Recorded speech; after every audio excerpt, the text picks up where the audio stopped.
काय आहे तुम्ही नेमका आज पुन्हा एकदा माध्यमांसमोर आलात? शरद पवार ओबीसी असल्याचा तुम्ही दावा केला होता, मात्र आता शरद पवार हे ओबीसी नाहीत असं राष्ट्रवादी काँग्रेसच्या नेत्यांकडून सांगण्यात येत आहे. हे बघा, आमचा मूळ आणि ठोस मुद्दा हा जातीचा नंतर आहे. पहिला मुद्दा होता आमचा 23 मार्च 1994चा जो GR आहे, जो माझ्या हातात आहे, की या GR मध्ये जे 16% आरक्षण मराठ्यांचं ओबीसींना दिलं गेलं त्याचा जाब आम्ही शरद पवारांना विचारतोय. कारण हा प्रश्न मराठ्यांच्या जवळपास 5 कोटी मुलांच्या भवितव्याशी निगडीत प्रश्न आहे. माझे शरद पवारांवरती आरोप जे आहेत ते खाजगी नाही आहेत, व्यक्तिगत नाही आहेत, ते सार्वजनिक हिताचे आणि समाजाच्या रोजगार, शिक्षण आणि एकंदरीत सामाजिक स्थितीला धक्का लावणाऱ्या अशा सार्वजनिक प्रश्नावरती आहेत. आणि त्यावेळी ते मुख्यमंत्री होते. आणि आम्हाला असं का म्हणावं लागतंय, हे पुढे मी का बोलतोय, मी माझ्या पोस्टमध्ये पहिला हा GR टाकला होता आणि त्याच्यानंतर त्यांचं जे वन इंडियावरती जे आहे ओबीसी सर्टिफिकेट ते टाकलं होतं. लक्षात घ्या की प्रत्येक जातीच्या पुढाऱ्याला आपल्या जातीचा कळवळा असतो, हे स्वाभाविक आहे. छगन भुजबळ ओबीसींबद्दल ठामपणे बोलतात, इतर जातीचे नेते त्यांच्या जातीबद्दल ठाम बोलतात. मग शरद पवार हे एकमेव असे नेते आहेत की जे मराठ्यांबद्दल कधी ठाम भूमिका घेत नाहीत. ही आळीमिळी गुपचिडीची भूमिका नेहमी का असते? गेले 50-55 वर्ष आम्हाला असंच फसवलेले आणि तळ्यात आणि मळ्यातच बोलायचं. कधी सुद्धा स्पष्ट भूमिका मराठ्यांच्या बाजूनी शरद पवार घेत नाहीत आणि त्यांच्यावर विश्वास ठेवून मराठा समाज आंधळेपणाने त्यांना नेता मानत राहिला आणि मराठा समाजाचं नुकसान होत गेलं. आणि आज आमचे करोडो पोरं, अगदी आपण जिथं या पत्रकार भवनापाशी उभे आहोत, इथे सुद्धा आमची UPSC MPSC करणारी लाखो पोरं आहेत, ज्यांच्या बापदाद्यांनी आपापल्या जमिनी विकल्या, त्यांच्या आयांनी दुसऱ्याच्या शेतावर, म्हणजे खानदानी घरंदाज पाटील देशमुख अशा मुलांच्या आईंनी सुद्धा दुसऱ्याच्या शेतामध्ये मोलमजुरी करून आपल्या मुलांना इथं UPSC MPSC करायला पाठवलं. 1-1, 2-2 मार्कांनी आमची पोरं हुकली आणि बऱ्याच लोकांच्या नोकऱ्या गेल्या. 2.5 ते 3 लाख पोरं आमची चांगली कॉम्पिटिटिव्ह असताना, चांगली गुणवत्ता असताना त्यांना नोकऱ्या मिळालेल्या नाहीत. त्यांच्यापेक्षा कमी मार्क असणारे लोक त्यांच्या समोर भरती होतात, त्यांच्यापेक्षा कमी मार्क असणारे लोक पाठीमागून येऊन वरच्या पदावरती जातात. काय फक्त मराठा म्हणून जन्माला आले हाच त्यांचा दोष आहे का? आणि त्यांना मराठा म्हणून डावललं जातंय हे एका बाजूला, आणि दुसऱ्या बाजूला त्यांना जर ओबीसी मध्ये घेतलं असतं तर त्यांच्यावरती हा मोठा अन्याय झाला नसता. या GR मुळे या 5 कोटी मराठ्यांचं सगळं भविष्य दावणीला लागलं आणि गेल्या 2 पिढ्या मराठ्यांच्या बर्बाद झाल्या, तो ह्या GR मुळे. आणि म्हणून प्रत्येक नेत्याला आपल्या जातीचा अभिमान असतो. त्यानुसार शरद पवार हे मराठ्यांची बाजू न घेता नेहमी ओबीसींची बाजू घेतात आणि म्हणून आम्हाला नाईलाजास्तव या निष्कर्षावर यावं लागलं की शरद पवार हे मराठ्यांचे नेते नसून ते ओबीसींचे आहेत. आणि आमचा जाब विचारायचा आहे त्यांना.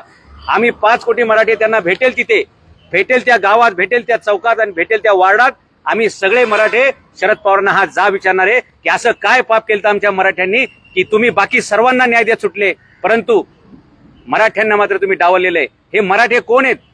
ज्यांनी इथल्या 12 बलत्रा 18 पगड जातीच्या सर्व उपेक्षित शोषित घटकाला कायम न्याय दिला, देशाच्या रक्षणासाठी ज्यांनी कायम बलिदान दिलं, त्याच समाजाला तुम्ही वंचित ठेवता, त्याच समाजाला तुम्ही गरीब करता. असा काय आकस आहे तुमचा मराठा समाजाबद्दल? हा जाब आम्ही सातत्यानं त्यांना विचारत राहणार आहोत. आणि याचा आम्हाला फिरवीचं उत्तरं नको आहेत, तळ्यात मळ्यात आणि जर तर ही उत्तरं नको आहेत. आम्हाला स्पष्ट उत्तर पाहिजे. काय म्हणता तुम्ही की माझी जात सगळ्यांना माहिती आहे? मग सांगा ना, तुमचा जन्मदाखला दाखवा, त्याच्यावर काय लिहिलेले. माणसाची जात त्याच्या जन्मदाखले असते. मला 5 कोटी मराठ्यांना आणि संपूर्ण भारतीय लोकांना बघायला आवडेल तुमच्या दाखल्यावर नक्की काय दिलेलं आहे. दाखला काढताना तरी कार्यकर्त्यांनी नीट काढला पाहिजे. उगाच आलतू फलतू बोगस कागदपत्र काढतात आणि परत साहेबांची बदनामी होईल असं काम करतात. माझी विनंती आहे साहेबांना की साहेब चांगले अभ्यासू कार्यकर्ते, त्यांना संधी देत चला. हे असे कंत्राटदारांना संधी दिल्या. आणि लक्षात घ्या, A ग्रेडचा विषय हा जर B ग्रेडच्या लोकांनी हाताळला तर त्याचं D ग्रेड व्हायला वेळ लागत नाही. आणि म्हणून महत्वाचा विषय अभ्यासू लोकांनी तो हाताळला पाहिजे. आयऱ्या नत्तू करायचं काम नाहीये या विषयावरती बोलणं. कुणी उठतंय काही प्रतिक्रिया देतंय, प्रतिक्रिया साहेबांनी दिली पाहिजे, कारण साहेब अभ्यासू आहेत असा आमचा समाज आजही. बाकीच्यांनी बोलू नये या विषयावरती. तुमच्याकडे काय पुरावे आहेत? तुमच्याकडे काय पुरावे आहेत? ओबीसी आहेत तो पहिल्यांदा दाखवा. जो तुम्ही म्हणताय ना, समोर आणलं. तुम्ही ज्या दाखल्याबद्दल बोलताय ना, तर तो दाखला पण मी घेऊन आलेलो आहे. मला वाटतं कालच तो दाखला काहीतरी व्हायरल झालेला आहे. आणि त्या कार्यकर्त्यांनी स्वतःच्या हातामध्ये, म्हणजे बघा लांगून लचन किती असतं. अहो, तुम्ही तुमच्याच नेत्याला गोत्यात आणणारे कागदपत्र काढता. तुम्ही जो दाखला काढलेला आहे, तुम्ही जे मला जो विचारलाय प्रश्न, खरं तर आज मला त्या दाखल्यावर बोलायचं नव्हतं. माझा आजचा विषय मॅक्झिमम हाच आहे की 23 मार्च 1994च्या GR बद्दल बोला. म्हणजे आपल्याकडे सामना आणि ते सिंहासन पिक्चर मध्ये एक डायलॉग होता ना, ते मारुती कांबळेचं काय झालं. आम्ही 5 कोटी मराठे जाईल तिथं पण एकच प्रश्न विचारणार आहे की आमच्या 23 मार्च 1994च्या त्या GRचं काय झालं. राहिला प्रश्न तुम्ही आता जो दाखल्याचा विचारलेला आहे, तो त्या कार्यकर्त्यांनी जो दाखला दाखवलाय तो हा दाखला आहे. या दाखल्यावरती लिहिलेलं आहे डुप्लिकेट. ओके, हा दाखला काढलेला आहे आता अलीकडे, बरोबर. आणि हा दाखला इंग्लिश मध्ये आहे. आणि विशेष म्हणजे त्याच्यावरती जे लिहिलेलं आहे ना, SSC बोर्ड वगैरे, अहो SSC बोर्डाची स्थापना 1966ची आहे आणि तुम्ही दाखल्यावर 1958 कसं काय आणू शकता. म्हणजे कागदपत्र काढताना तरी ओरिजिनल काढा ना, ती सुद्धा डुप्लिकेट काढता का, आणि ती सुद्धा चुकीची काढता का. ज्या कार्यकर्त्यांनी हा पराक्रम केलाय, साहेबांनी त्यांच्यावर कडक कारवाई करावी की घाईघाईमध्ये एखाद्याला उत्तर देण्यासाठी अशा प्रकारचे चुकीचे कागदपत्र पुढे आणू नये, त्याच्यामुळे आणखी विश्वसनीयता खराब होते. नाही दादासाहेब, मुद्दा असा आहे, शाळेचा दाखला एकदाच ओरिजिनल निघतो ज्यावेळेस आपण शाळेतनं बाहेर पडतो. नंतर जे दाखले काढले ते डुप्लिकेट असतात. त्यांचे क्लिअर कट आहे, त्यानुसार तो डुप्लिकेट असेल असं त्या कार्यकर्त्यांचं म्हणणं आहे. आता याच्यावर तुमचं काय म्हणणं आहे? अहो, हा त्यावेळी इंग्लिश मध्ये दाखला असेल का, नंबर 1. त्यावेळी आणि एक लक्षात घ्या, 1960 पर्यंत महाराष्ट्र राज्याची अधिकृत भाषा ही मराठी व्हायला वेळ होता. 1960ला आपली अधिकृत भाषा झाली मराठी.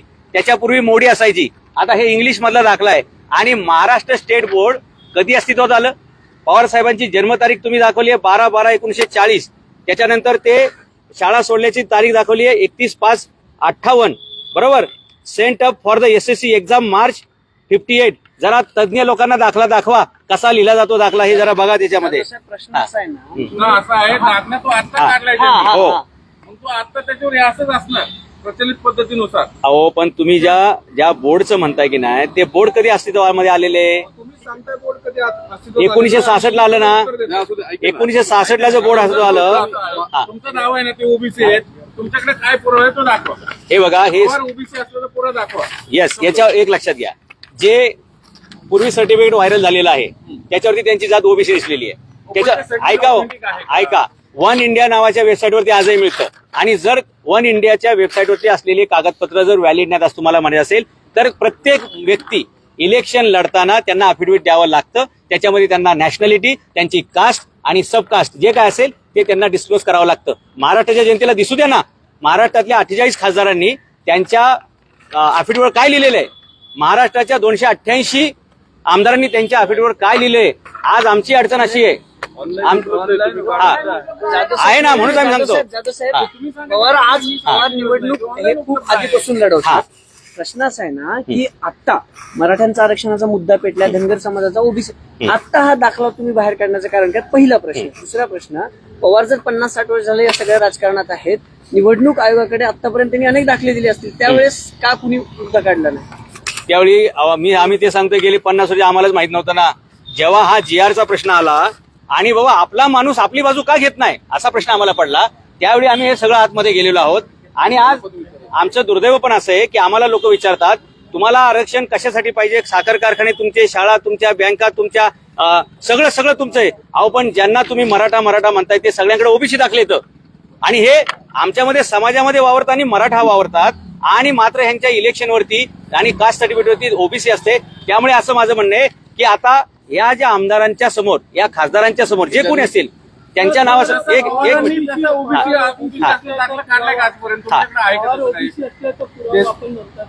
हे बघा, आम्ही जे त्या वेबसाईटचं सर्टिफिकेट दाखवलेलं आहे त्याच्यावर जर काय आक्षेप असेल तर त्यांनी तो रितसर तसा नोंदवला पाहिजे. आणि या देशातील जी सक्षम अथॉरिटी आहे, समजा ते कोर्ट असेल किंवा कलेक्टर असेल, त्यांनी त्याच्यावरती अहवाल दिला पाहिजे की बाबा नक्की हे काय आहे. मुद्दा असा आहे की वेबसाईट ऑथेंटिक आहे का तुमच्या म्हणण्यानुसार, हे सरकारने तपासावं ना, सरकारने तपासायला पाहिजे. आता तुम्ही म्हणले 10वीचं बोर्ड 60ला आलं आणि 58चा दाखला वगैरे, ओबीसी ही कन्सेप्ट म्हणजे कधी आली ओबीसी? अहो, मंडल आयोगाचा प्रश्न आला तेव्हा 1980 पासून मंडल सुरू झालं आणि 92ला त्याची अंमलबजावणी झाली.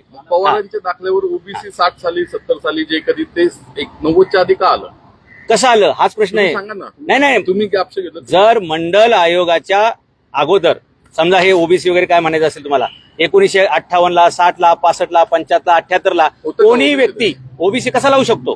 मंडलाची जनगणना 1980 पासून सुरू झाली. तुम्ही त्याच्या आरोप अगोदर- केले, तुम्ही उत्तर द्या. आम्ही ते सांगतोय ना 80च्या अगोदर कोणाच्याही दाखल्यावरती ओबीसी येणं शक्य हा. नाही तरी सुद्धा काही लोक त्यांच्या दाखल्या ओबीसी दाखवतात. हे कसं शक्य होईल? आणि कुठल्याही माणसाची जी जात आहे, आता ह्या दाखल्यामध्ये पण काय प्रॉब्लेम दिसतोय मला, आमच्या तुमच्या सगळ्यांच्या दाखल्यावरती हिंदू मराठा, हिंदू माळी, हिंदू तेली, हिंदू धनगर असं असतंय. इथं फक्त मराठा आहे. धर्म कुठं गायब झाला? धर्म कुठं गायब झाला यातला? याचं काय करायचं? अशा अनंत चुका आणि कायम कन्फ्युजनचं वातावरण निर्माण होते. आमचं म्हणणं हेच आहे की या जातीपेक्षा आमचं प्रश्न जातीवर का आला तर हा GR मुळे आलेला आहे. आणि हा 23 मार्च 1994चा GR आहे. तोच मराठ्यांसाठी कर्दनकाळ आणि मराठ्यांच्या भविष्याची काय म्हणतात राखण त्या झालेला GR आहे. या GR मुळे, या GR नुसार मराठ्यांच्या हक्काचं 16% आरक्षण हे ओबीसींना दिलं गेलं आणि ओबीसींना जे वाढीव आरक्षण दिले गेलेले ते मराठ्यांच्या हक्काचं दिले गेलेले. आणि जर ते ओबीसींचं आरक्षण असं म्हणून न देता मराठ्यांचं मराठ्यांना दिलं असतं तर मराठा समाजाला 57 मोर्चे काढायची गरज पडली नसती, आमरण उपोषणाच्या गरज पडल्या नसत्या, जरांगे पाटलांना 2 वेळा प्राणांतिक उपोषण करायची गरज पडली नसती आणि हे उपोषण मिळावं म्हणून आतापर्यंत शेकडो तरुणांनी आत्महत्या केल्या, त्या सुद्धा वाचल्या असत्या. ओबीसींना एक मिनिट, ओबीसींना किती आरक्षण जास्त दिलंय GR मध्ये? माझ्या माहितीनुसार 16%, आता इथे 34% दिसतंय. म्हणजे कमीत कमी 16% मराठ्यांचं ओबीसीच्या कडे गेलेलं आहे. किती द्यायला पाहिजे होतं तुम्हाला? जरा बेरीज वाचून दाखवा ना. हे बघा, याच्यामध्ये वाचून दाखवा. अनुसूचित जाती जमाती आणि बौद्ध धर्म स्वीकारलेले व्यक्ती 13%, म्हणजे SC.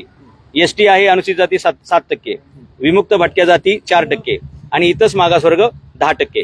असं मिळून हे जवळपास 34%. कसं म्हणता तुम्ही? काय अहो साहेब, SC ST तर राज्य घटनेत बाबासाहेबांनी दिलंय ना. हो साहेब, हे बघा, ही मर्यादा 34 वरनं डायरेक्ट 50 वरती गेली. ते 16चा आकडा तोच आम्ही सांगतोय की हे 34 प्लस ते 16 असं मिळून 50% ते गेलं. नाही, पण GR मध्ये नाहीये ना मग. अहो हे साहेब, हे 34% की नाही, या GR नुसार पुढे 16% दिलेले. कुठे? हे सगळं तुम्ही वाचा, तुम्हाला आम्ही व्हॉट्सअपला पाठवून देऊ. हाच नाही, तो नाही, तसं नाही नाही. हा तुम्ही दाखवा ना. हे आम्हाला SC ST वर तुम्ही कॅल्क्युलेशन थांबा. हे बघा, मराठ्यांना आरक्षण देता येणार नाही कायद्यानं, हे शरद पवार का म्हणतात? नाही, आता हे त्याचं मुद्द्यावर कारण काय? नाही 50%. हा ठीक आहे ना, 50%ची हा. हा. पॉईंट टू पॉईंट जो आता हे बघा, याच्यामध्ये 34% गेलेलं आहे. त्याच्यानंतर हे बघा, हा 34% मध्ये SC ST आहे. हा. तुमचं SC ST ला ऑब्जेक्शन आहे? नाही आहे का सांगा? हे बघा, याच्यामध्ये SC ST 13. थांबा, त्याला ऑब्जेक्शन आहे का? नाही. ते घेऊच नका ना ओबीसी, SC चा. हे बघा, हे ओबीसी जे 10% आहे ते ओबीसी डायरेक्ट 27% वरती गेले. लक्षात घ्या कुठे? कुठे गेलं सांगा. साहेब, कुठे म्हणजे तुम्ही हा दाखवा. फक्त एकच GR आहे. या GR मध्ये आहे का? नाही, या GR मध्ये नसू द्या, असे बऱ्याच गोष्टी येतं. नाही, हे बघा, स्पेसिफिक काय, हे 34% आरक्षण आहे. हे 34% गेलेले आहे. ओबीसीनं 34% आरक्षण आहे. ओबीसी 34% आरक्षण खातात. दाखवा, On GR paper दाखवा, संपलं विषय. ओबीसी 34% नाही, त्यांची लोकसंख्या 34% आणि जवळपास 32% आरक्षण त्यांच्याकडे गेलेलं आहे. दाखवतो नाही, हे बघा, पुढे या GR मध्ये 34% आहे. लक्षात घ्या. नाही. तुम्ही हे करू नका. SC तुम्हाला सांगतो SC ST ला तुम्ही ऑब्जेक्शन घेत असाल. नाही, तुम्ही तुमचे नाही. साहेब SC ST नाही. आरक्षणाला आक्षेप घेताय. हे बघा, आमचं SC ST बद्दलचं तेव्हाही काही मत नाही, आजही मत नाहीये. हे इतर मागासवर्ग ओबीसीचे 10% लिहिलेलं आहे. ते नंतर एकदा 4% वाढवलं कधी? आहे. त्याच्या तारखा वेगळ्या नाही, आहेत. मग हा GR का आणलं तुम्ही? या GR मुळे घोटाळा सगळा झालेला आहे. नाही, म्हणजे मंडल आयोग काय त्यावेळेच्या मुख्यमंत्र्यांनी मंडल आयोग नाही, लागू मग केला का? आमचं म्हणणं आहे, जर ह्याच्याबद्दल जास्त क्वेरीज असतील बरं का, नाही. किंवा तुम्ही साहेब दिशाभूल नाही करणारी दिशाभूल नाही. माहिती हे बघा, याची मंडल आयोग श्वेतपत्रिका कोणी लागू काढावी. केलं ते सांगा. VP सिंगांनी केला. मग राज्यांना कंपल्सरी होतं का लागू करणं? राज्यांना कंपल्सरी नव्हतं, पण आम्ही पुरोगामी आहोत हे दाखवण्याच्या चक्करमध्ये ही गडबड झालेली आहे. म्हणजे इतर राज्यात मंडल आयोग आहे का नाही आता? असतो ना, आहे ना. हो, ओबीसी आहे. आहे ना. मग आपल्या इथं लागू केलेला तुम्ही का ऑब्जेक्शन घेताय? अहो ते लागू करत अहो, असताना साहेब, जी केंद्र सरकारने मंडल आयोग ओबीसी लागू केलं, SC ST केंद्र सरकारने लागू केलं, हो, मग राज्याला कंपल्सरी आहे. अहो त्यांच्या नियमात बसून तुम्ही करायला पाहिजे ना. राज्यघटनेचा अभ्यास करा. केंद्राने तसं नाही. निर्णय- आता मला सांगा, जरांगे पाटील किंवा मराठा संघटना म्हणतात की केंद्राच्या अखत्यारीत तो चेंडू आहे, केंद्राने निर्णय घ्यावा, आधी ठराव करावा आणि राज्यघटनेत बदल करावा आणि आरक्षण द्यावं. मान्य आहे. मग कशासाठी म्हणतात ते? जर ओबीसी जर केंद्राने केला असेल तो राज्याला कंपल्सरी आहे ना. हे बघा, ते केंद्र सरकारकडे जे अधिकार गेलेले तुम्ही जे म्हणताय ते 2 एप्रिल 1918 दुरुस्ती आहे, घटना नंबर 102 ची दुरुस्ती आहे. त्यानुसार केंद्राला सुद्धा ते अधिकार त्यांनी त्यांच्याकडे घेतलेत. आता आपल्याकडे कधीपर्यंत संधी होती? त्यांनी ती दुरुस्ती करायच्या अगोदर. आणि परत काही लोकांचं म्हणणं आहे की 105वी घटना दुरुस्ती केली, त्यानुसार परत राज्यांना अधिकार दिलेत. तर नक्की स्टँड काय आहे याच्यावरती विधी तज्ञांनी क्लिअर केला पाहिजे. आम्हाला कोणत्याही परिस्थितीत केंद्र किंवा राज्य कोणी निर्णय घ्या, आम्हाला आरक्षण पाहिजे. मराठा आरक्षणाची मागणी पहिल्यांदा कधी आली? 1982 ला जेव्हा अण्णासाहेब पाटलांनी पहिला मोर्चा काढला, जवळपास लाखभर लोक ते आझाद मैदानावरती आलते. ती मराठ्यांचा पहिला मोर्चा आहे ज्याच्यामध्ये तीव्रतेची मागणी मराठ्यांनी तुम्ही केली. आता का जागरूक झाला? आम्ही तेव्हापासूनच करतोय सगळं. तुम्ही 99, 2000, 2005 पासून तुम्ही का नाही या विषयात पुढे आले? 2017लाच मी पुस्तक प्रकाशित केले, मराठा क्रांती मोर्चा भविष्याने वाटचाल, जो पहिला मोर्चा. नाही तुम्ही वैयक्तिक काय केले ते सांगा आरक्षणाच्या संदर्भात. आरक्षणाच्या संदर्भात आरक्षण. हो, आरक्षणाच्या संदर्भामध्ये मी वैचारिक काम करणारा माणूस आहे. मी 2017लाच पुस्तक लिहिलं, त्याच्या 5,000 प्रती वाटल्या आणि जनजागृती करणं हेच माझं काम आहे. मी काय हातामध्ये काठ्या घेणं, दगड घेणं हे माझं काम नाही. म्हणजे तुमचं म्हणणं आहे की मराठ्यांनी आंदोलन काठ्या मोर्चे घेऊन केलं, नाही, दगड घेऊन केलं. तुम्ही अशा प्रकारचे प्रश्न विचारू नका. तुम्ही पत्रकार आहे म्हणजे नाही तुम्ही फिरून काय प्रश्न विचारताय? ही प्रश्न विचारण्याची पद्धत आहे म्हणजे का? तुम्ही काय आरक्षण मी वैचारिक ऐका, वन बाय वन मी वैचारिक माणूस असल्यामुळे सांगा ना काय केलं? मी पुस्तक लिहिलं मराठा क्रांती मोर्चा भविष्याने वाटचाल, आणि ते पुस्तक प्रबोधनासाठी लिहिलं. आणि आपण मुलांनी हातामध्ये काठी दगड हे घेण्याचा काही संबंध आहे का? तुम्ही माझ्या तोंडी असे शब्द का टाकताय? नाही, हे बघा, तुम्ही प्रश्न जे घेणार चुकी नाही, हे बघा, मी काय म्हटलं, मी वैचारिक प्रबोधन केलेलं आहे, वैचारिक प्रबोधन करतोय. काठे लाटे घेणार माणूस नाही. मग आता आंदोलक काठे लाटे घेणार आहेत का, असं तुम्हाला म्हणायचं का? हे बघा, असं तुम्हाला म्हणायचंय का? नाही, मी वैचारिक माणूस आहे. नाही, तुम्ही इंटरव्ह्यू दुसऱ्या दिशेने वळवताय. मी वैचारिक माणूस आहे आणि विचारांचंच काम करणार.